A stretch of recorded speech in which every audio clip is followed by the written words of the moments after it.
Hi, my name is Robert Lewis, and today we're doing our speeches, and this is Chris and his wife Jenny. This is Uncle William and his wife Aunt Dawn, and then my wife is the camera lady, Kristen. Hey. Today my speech is going to be on informative speech and how to build a paintball field. Paintball started in 1950 based on UltimatePaintballGuns.com. Cattlemen and ranchers used them to mark cattle and mark trees. And they found that their kids were actually starting to shoot each other with the paintball guns.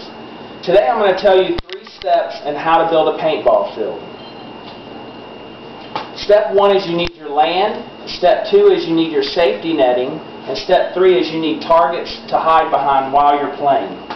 Alright, when you're clearing your land, you want to make sure that you get all the roots, obstructions, and sticks and metal in the ground out of the ground so that no one gets cut open.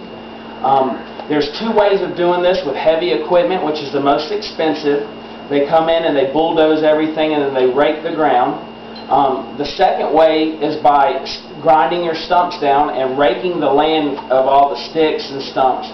Now to get the metal, you can use metal detectors, or you can use magnets that you can pull behind vehicles or whatnot to pick up the small stuff. The metal detectors are better because it actually senses what's beneath the ground, not what is on top. Second is your safety netting. Based on Suit101.com, 1 out of 4,000 people who play the game of paintball will ever go to the hospital.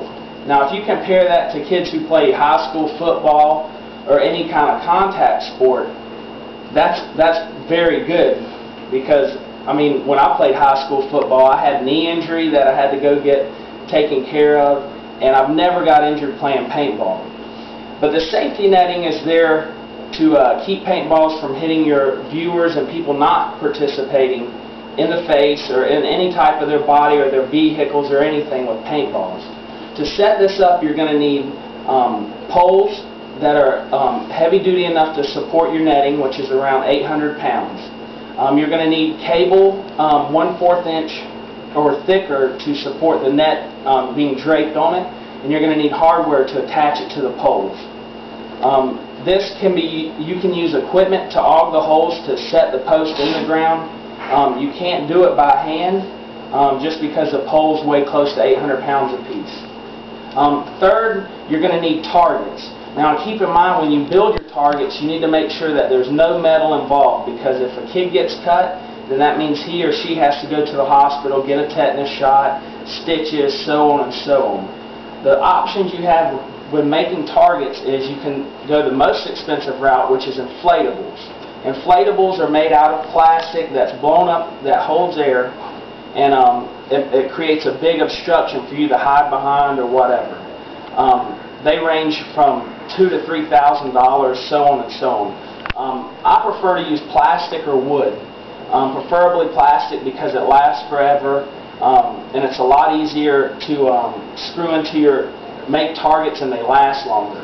Wood is a cheaper option because you can cut it to the size you want and secure it to a post a lot easier than a round culvert or a barrel or something that may not necessarily be able to just cut with a saw.